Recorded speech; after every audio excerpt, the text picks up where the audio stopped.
Hey y'all, today was a day.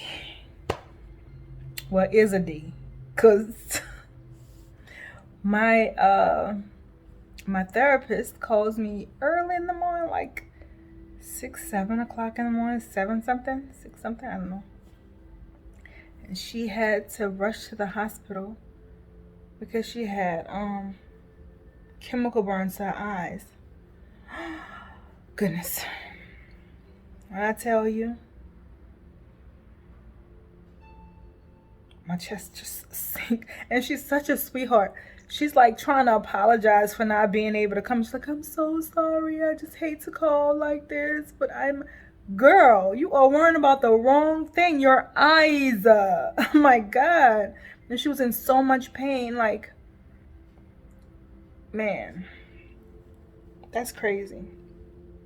So that incident had me a little, uneasy today because I hate for her to be going through that and that's got to be like so painful. And then I'm having to work late, so I canceled most of her stuff, but a couple of her people wanted to still come, so I'll do them later on. But I just hope that she's better soon. I don't like to think about her going through that, and it's really heavy. It's really heavy because it's serious. To have a chemical burn in your eyes. She can't really see right now, and so her vision is really compromised, and yeah, it's heartbreaking. And she's such a sweetheart, man. Like, just a beautiful soul. I'm so grateful for her. So grateful for her. Her energy is like, I love her. I just love her. But anywho, y'all, this was supposed to be I was supposed to be doing this video today because I had a conversation with my son's biological father, and I'm telling him, I don't understand what's going on with our son. You know, he wants to quit everything when things get hard. He wants to quit. I just don't get that. And now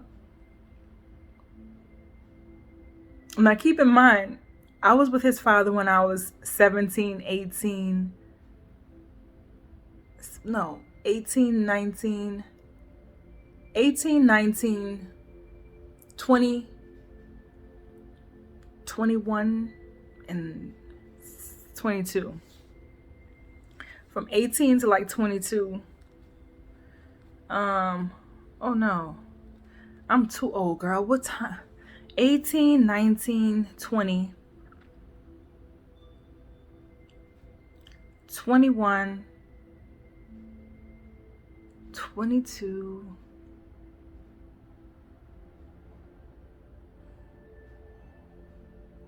Girl, I don't know. But it had to be when I was 18 that we started dating, because it was right after high school. Or right after high school. So when I was like 19, 18, 19 or something like that, 18 and a half, 19, girl, don't make me think back that far.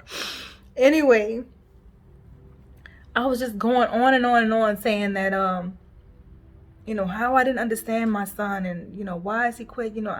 I've always grind and work hard and da da da da. And he was like, ma'am, let me get you together real quick. So I was like, what you talking about? Like, oh girl, my memory is terrible, y'all. Y'all gotta forgive, my memory is really, really terrible. But he was like, don't get it twisted. You were just like that. And you know what it made me remember?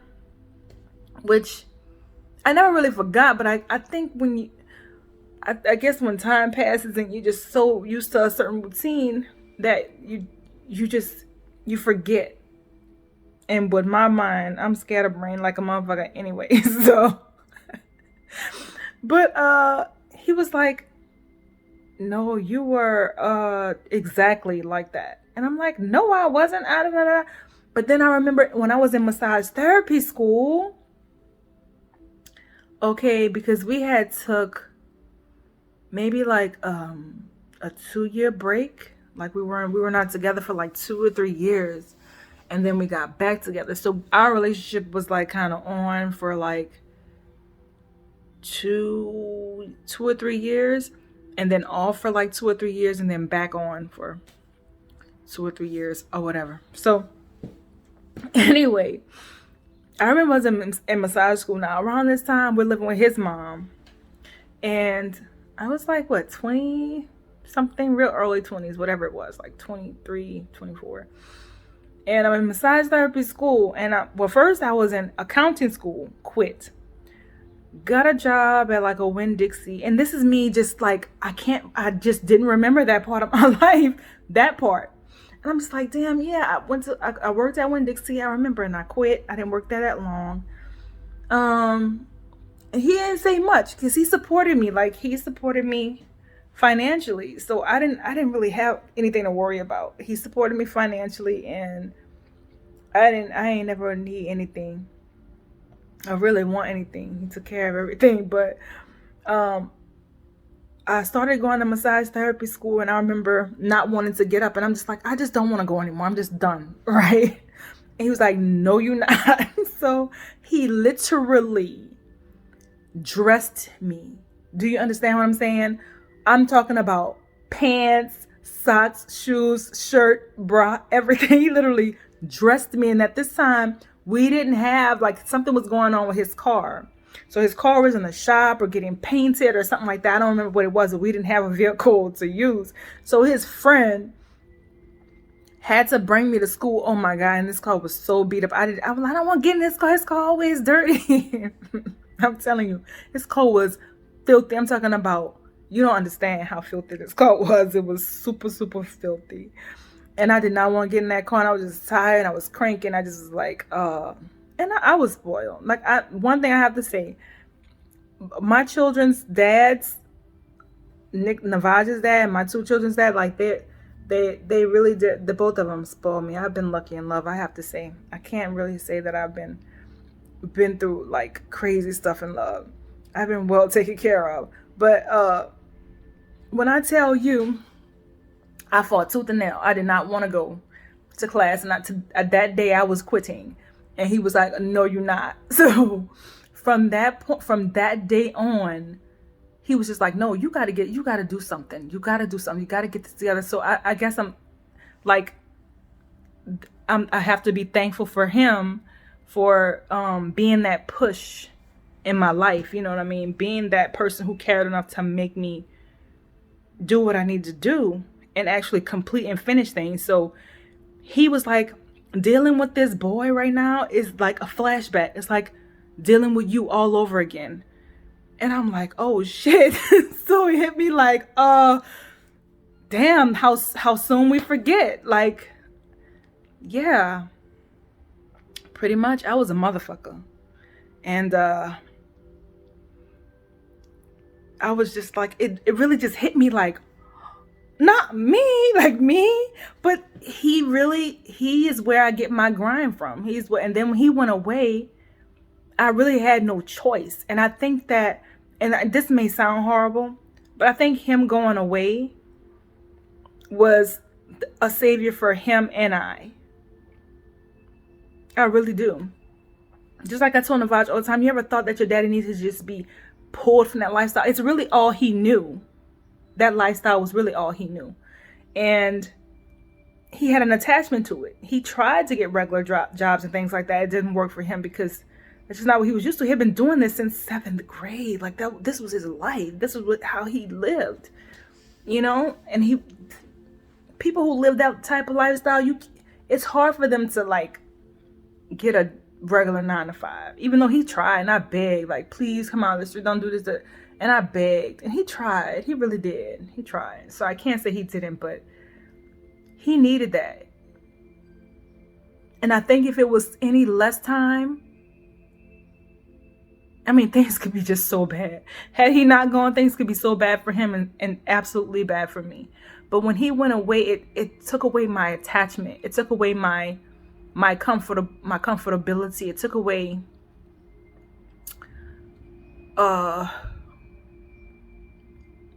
my dependence on him. And so having Navaj already had changed my life so much, but losing his dad and the comfort of being taken care of and all that stuff,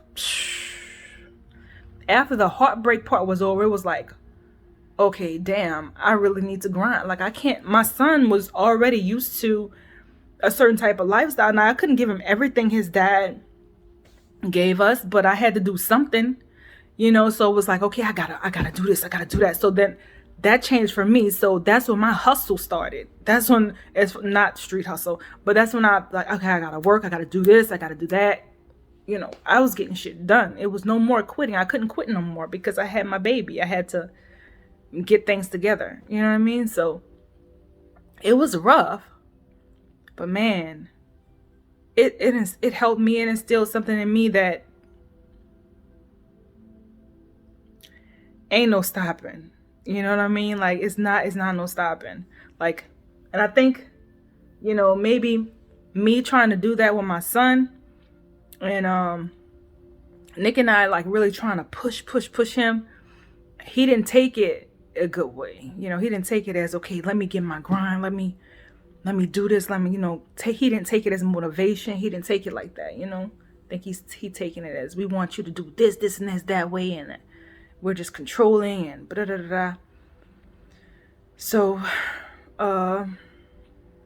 yeah, that's heartbreaking. But I think his dad, kind of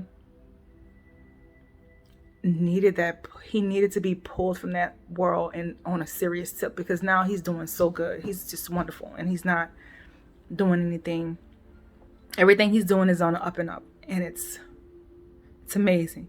But yeah, just to reflect like that, and for him to remind me, look, when you were younger, it's like dealing with you all over again. Like, it's almost like I had you as a child, like raising you, and then because my parents were not supportive at all, like financially, emotionally, nothing. My parents were totally like, especially after I made 18, we're really 17. It was just like, you're on your own, you're grown, you're on your own, So I didn't have I don't have what my son has, two fathers that love him, a mother who would go out of her way to make sure he's okay and he has what he needs. But man, that's crazy.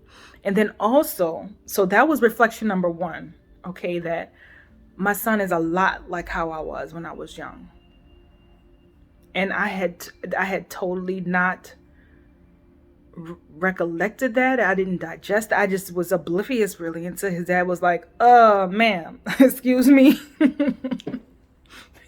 And that was that wake-up call, like, damn, you're right. And he just telling me how I used to be, and I'm like, you're not lying. So there you go. As far as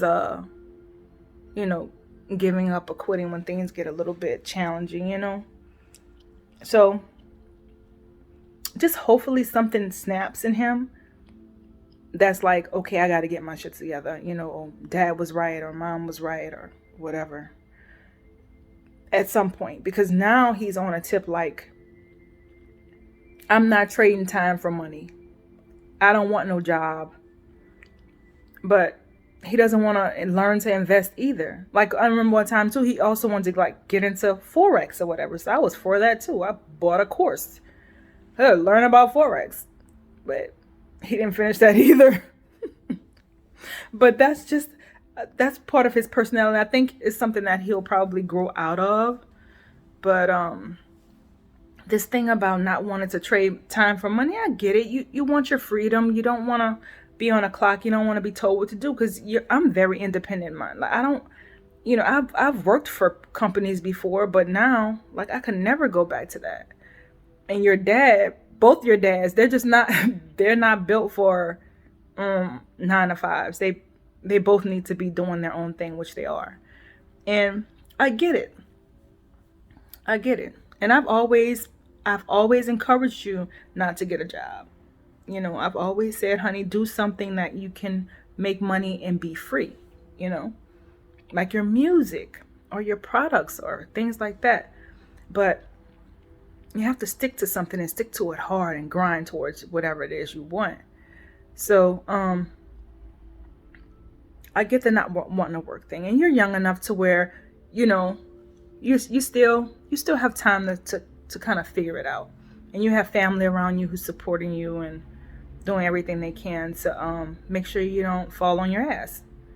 So you really don't have any worries. He can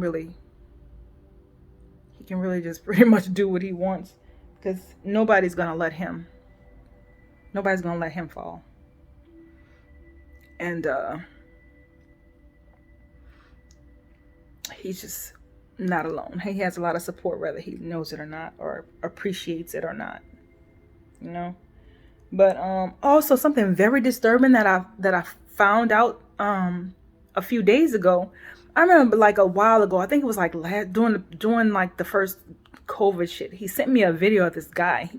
This guy is really extreme. He just talks about some crazy off the wall stuff on Instagram, right? And he sent it to me, and one of the videos he sent me, I think it was okay. I mean, it wasn't like something totally shocking, but when I started to see his page, because I started to follow him, he was like, "Mom, follow this guy, look at this video."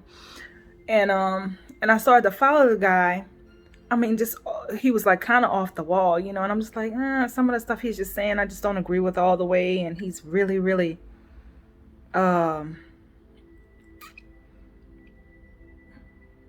really just, man, I don't know. To me, I think he's an agent. Like somebody who's supposed to, I guess, influence people. I don't know. It's weird. He's weird.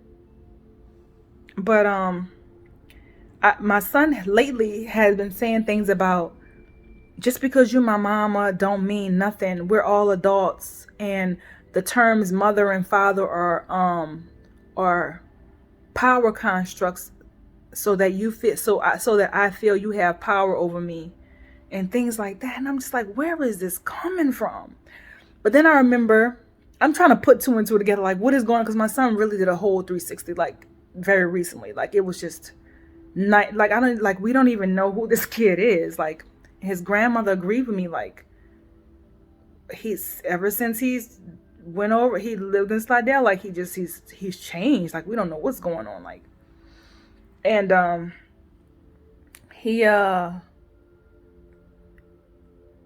he's like, he wanted me to do, it started like, he asked me, he was like, "Mom, I want us to do a Q&A on video," which would have been cool. But he's like, "I want to be getting high, and we're going to be in a car, right? And you're going to be asking the question. You might catch a contact. It'll be funny." And I'm just like, no, that's not cool. Like, I'm your mom. I don't feel comfortable with that. Like, I'm not your friend. I don't even like the fact that you smoke. I get it. You smoke. I know you smoke.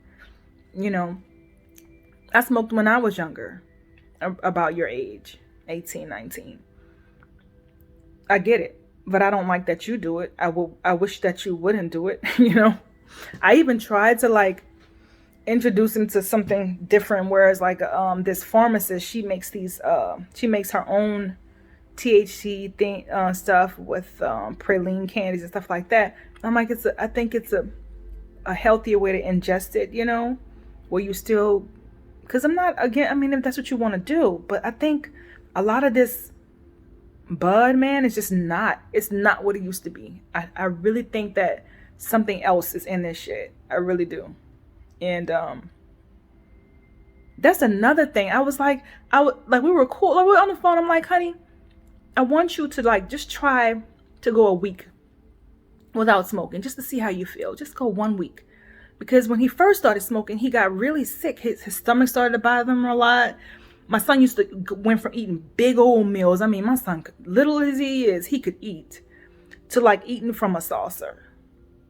And even one time going to the ER because his stomach hurt so bad. or he would just run and go puke, you know, like, and I'm just like, none of this started until you started smoking. Like, dude, you need to pay attention to your body. Like, what's going on? I just don't think this stuff is good. So I had been telling him this for months. And then I finally was like, just stop. Just because he swore to God, like, I can stop anytime I want to. It's just weed. It's not da-da-da.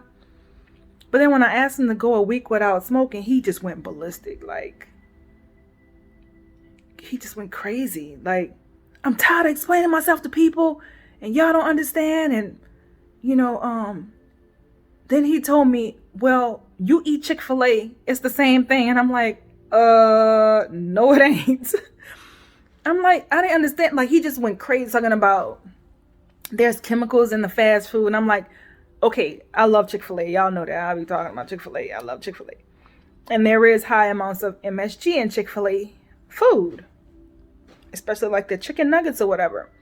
But it's a food additive that is safe in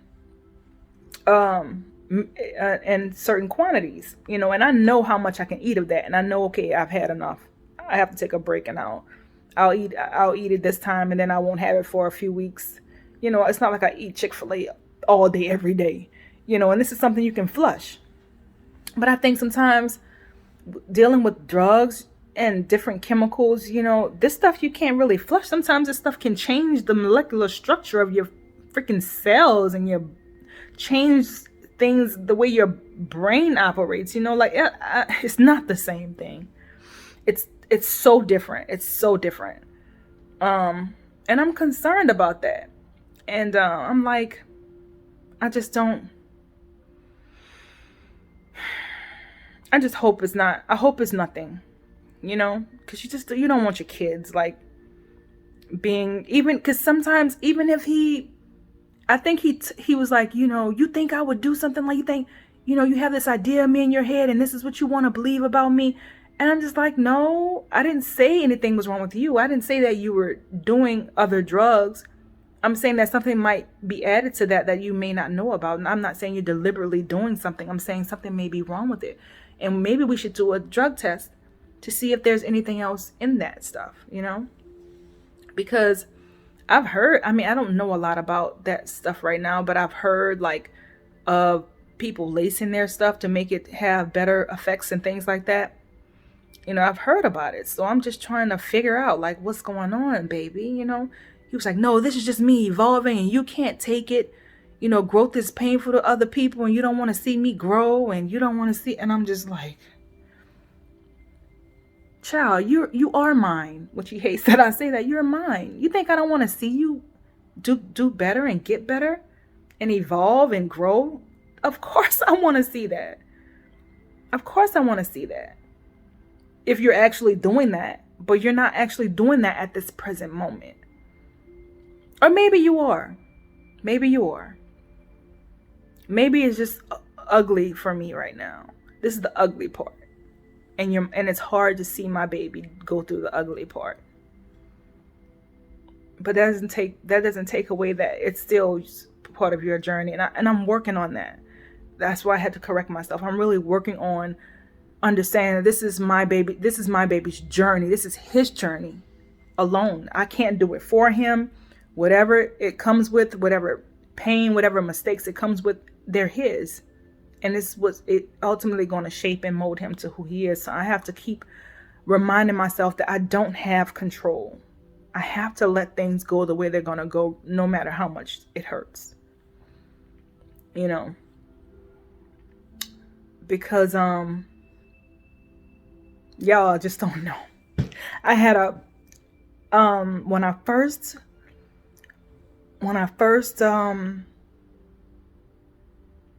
read about everything that he said, and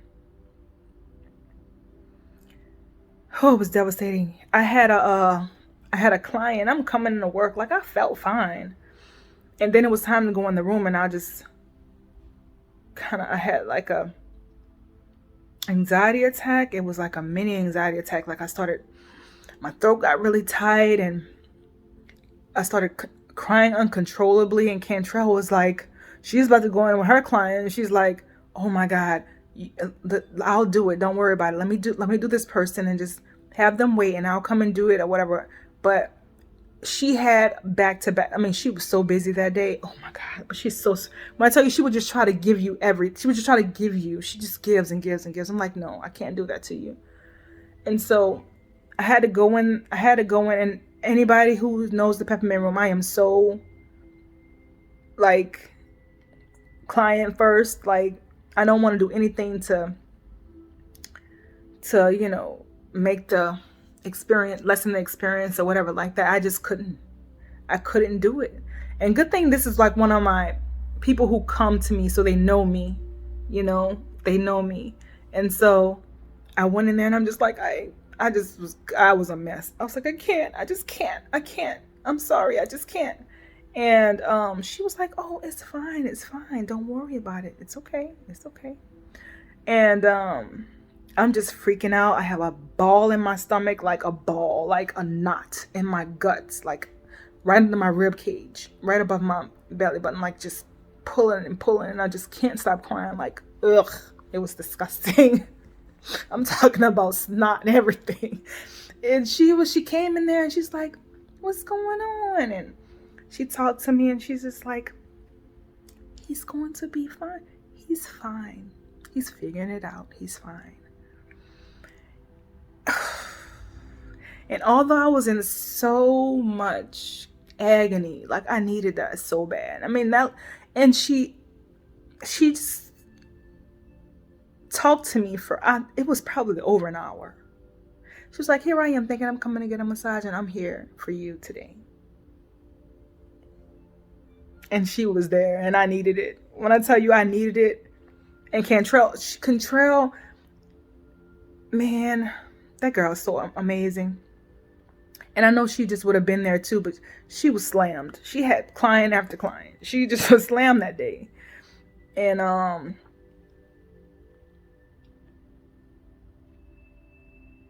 I really didn't need that lady to be here on that day at that time. And it was like, you know, I'm always reflecting, like, okay, why did I do that? What is this for? Like, I'm always trying to figure things out and understand things better, even myself sometimes. But I needed that, I needed somebody to tell, like, even though his dads, I'm telling you, his biological dad and his stepdad, both were like, let go. You have to let go. He's a man now. Like, you have to let go. Oh, it's so hard. It's so hard for me because my son takes it as I'm a control freak. I just need to control everything he does. And that's how he takes it. That's his perception of it. But it's really, in my head, that's my baby. I just want my baby to be okay. I want his future to be bright. I just want that so bad for him. But me holding on so tight is not good for him or me. And I'm still learning that. I'm still learning that, how to let go of my firstborn. Oh God. It's not easy. It's my first child away from the house. I'm not seeing him that often. It's just I just don't know how to handle it. I'm not good at this part. And it's not like I can't see what he's doing. Like I did, when he first left, I did the checking in thing, honey, just check in with your mom. And even when he wasn't staying at home, he was living in Slidell, I'm just like, call me when you get in, like I tried that, and it helped some, okay, he's in for the night, but it's hard, man. I'm fucking taking that shit hard. And I got 2 more to go. And oh my God, when I think about it, when it's time for Nico to leave home or go through his journey, like I just need to, hopefully I just get it by then. Because this shit ain't working. And this emotional shit and this attachment, it's not healthy for me. But I just don't know how else to maneuver it.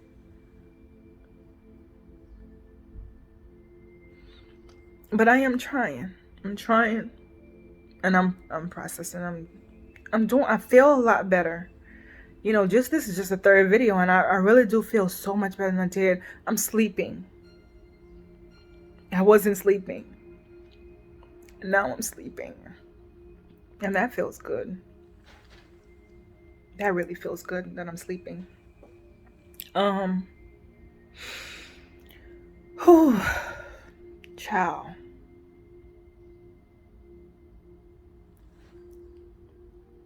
You just gotta let go, man. You just gotta let go. You gotta let them go through the journey, you know. And one of the things my son mentioned, he was like, you said yourself that you wish that you were further along, you know, and that's you miserable because you want to control me because you can't do it.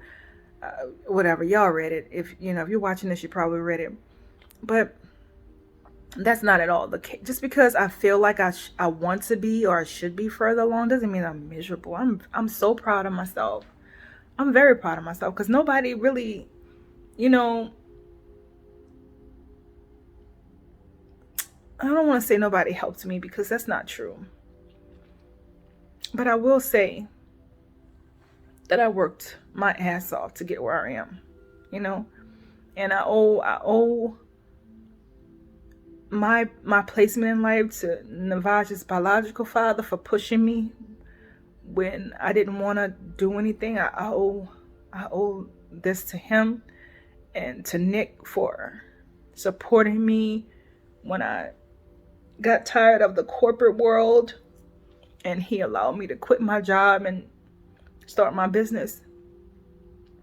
So I mean, I had help, but man, it came with a whole lot of sweat and tears, man. Like, it wasn't easy, you know, but it's good. It's good. And I just want to be that, I guess, so bad for my son, like, just so he doesn't feel like he's drowning or doesn't have anybody, or just want to be independent and successful, you know. And we all want that for our babies, you know. We want that. But yeah, man, crazy. No, but I'm proud of myself. I'm not miserable. It's just more things that I wanted to do and still want to do. And I feel like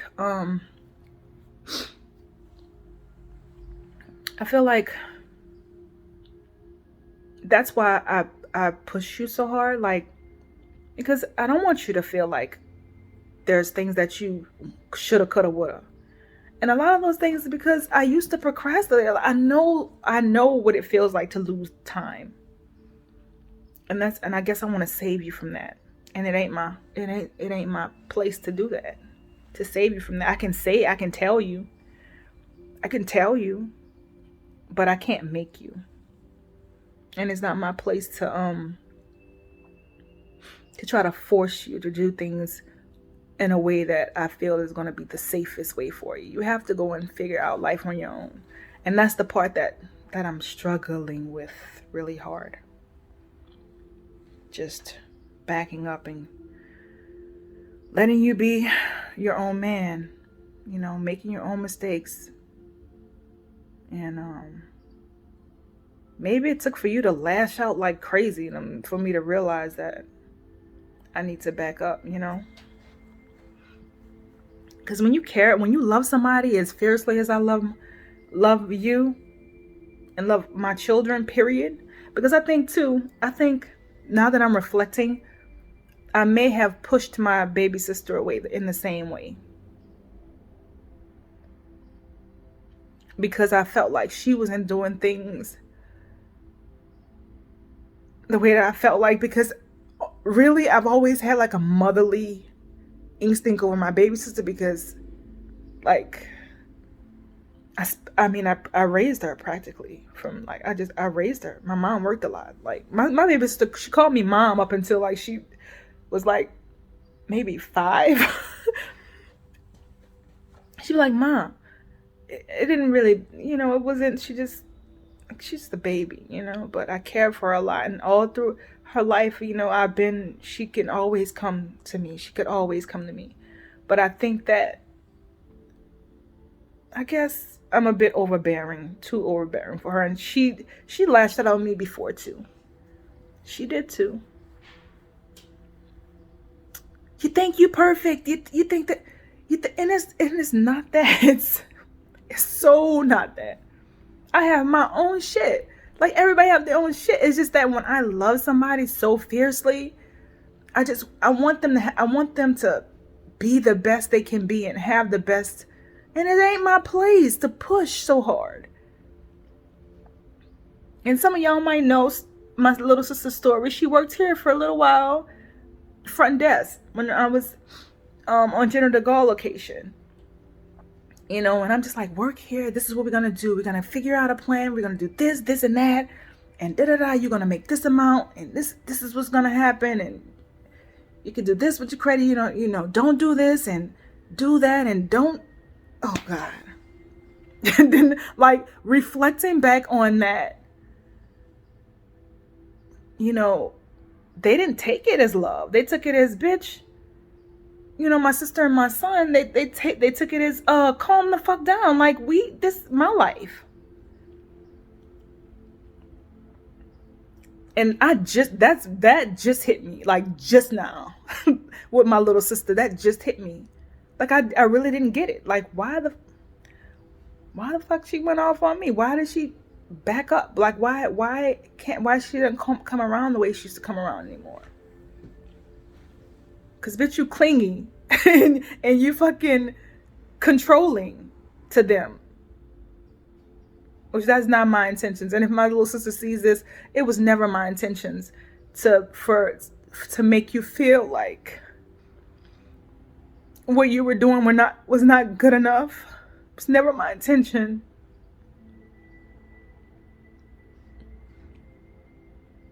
My intention was just wanting the best for you because I love you so fiercely. That's all. That's all. But I can see how that can come off a certain way. And no, I never thought I was better than you or perfect or any of that. That's just me really just wanting the absolute best for you and the babies. But it's not my place.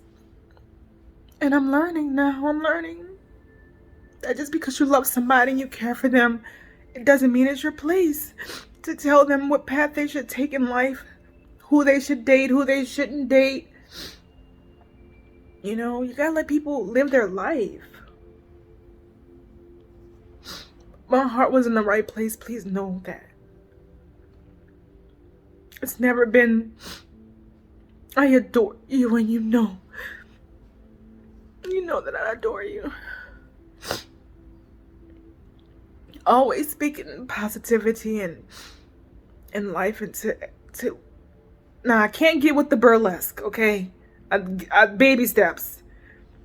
Because my baby sister, she'll invite me to her burlesque shows and I'm just like, I changed the diapers. I don't want to see you in burlesque. And I've went to her twerking shows. Like, the twerking I can do. I can take the twerking. I can support the twerking, the videos and things. I can support that. But the burlesque is a little much for me. I need baby steps. And I'm not a prude. Like, if it had been anybody else, it'd probably be okay. But it's still hard for me to see my baby sister do burlesque. Okay. Give me a minute. Give me a minute to get there. But I love you, baby sister. I really do. My Noni. I love you, Noni. If you see this.